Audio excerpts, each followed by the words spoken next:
আমরা একটা নির্বাচনের মুখোমুখি। আগামী নির্বাচনকে সামনে রেখে বাংলাদেশ 5ই আগস্টের পরে যে ইনফরমেশন ক্যাম্পেইনটা হয়েছে, ডিসইনফরমেশন এবং মিস ইনফরমেশন ক্যাম্পেইনটা হয়েছে, দেশের ভিতরের ফ্যাসিবাদী গোষ্ঠী এবং দেশের বাইরের গোষ্ঠীগুলোর যৌথ প্রয়াসে আমার আশঙ্কা যে বাংলাদেশ তার ইতিহাসে সবচেয়ে বড় ডিসইনফো এবং সাইবার ক্রাইমের শিকার হবে নির্বাচনকে উপলক্ষ করে। তো সেই প্রেক্ষাপটে আমাদের ইনস্টিটিউশনাল ক্যাপাসিটি যেরকম বিল্ড আপের দরকার আছে আমাদের ব্যক্তিগত যোগাযোগের সক্ষমতা, এবং একই সাথে ডিসইনফো রিলেটেড যে টুলগুলো আছে, আমাদের অ্যাক্সেস টু যে ডেটা, এই ইনফরমেশনগুলো আমাদেরকে জানতে হবে।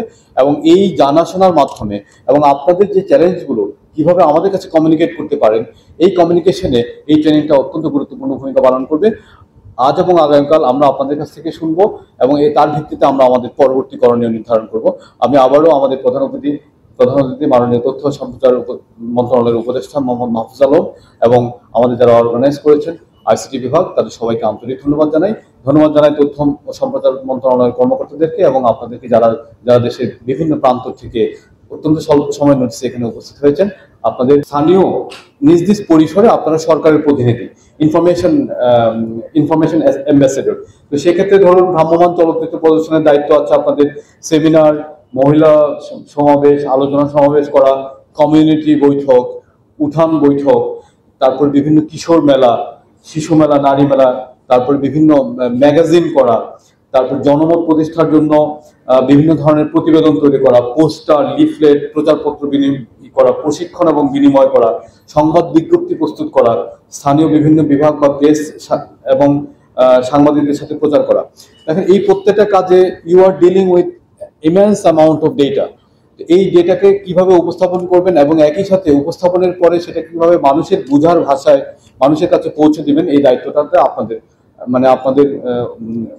আপনাদের গুরু দায়িত্ব আর কি। এখন এখানে যখন একটা ন্যারেটিভ বিল্ড করি আমরা বা ইনফরমেশন ডিল করি, এই ইনফরমেশন ডিলে কিছু জিনিস থাকে। একটা হচ্ছে যে ন্যারেটিভটাকে মানুষের বোঝার ভাষায় তার কাছে উপস্থাপন করা।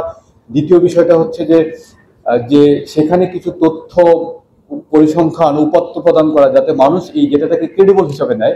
আর তৃতীয় বিষয়টা হচ্ছে এই বিষয়টার মধ্যে জার্নালিস্টিক অ্যাপ্রোচ, অর্থাৎ গণযোগাযোগ এবং সাংবাদিকতার যে নীতিগুলো আছে সেই নীতিগুলোকে বাস্তবায়ন করা।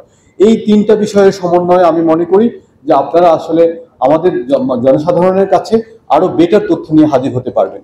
একদিকে আপনারা যে মানুষের তথ্যের উপরে যে মানুষের অধিকার, অর্থাৎ access to right two information, এই রাইট টু ইনফরমেশনটাকে আপনারা প্রিজার্ভ করবেন, তথ্য প্রাপ্তির উপর নাগরিকের অধিকারকে আপনারা সমুন্নত রাখবেন, এবং একই সাথে সরকারের যে কর্মকাণ্ড আছে এই কর্মকাণ্ডকে মানুষের কাছে একটা সুন্দরভাবে তথ্য, উপাত্ত এবং জার্নালিস্টিক অ্যাপ্রোচের মাধ্যমে আপনারা পৌঁছে দেবেন।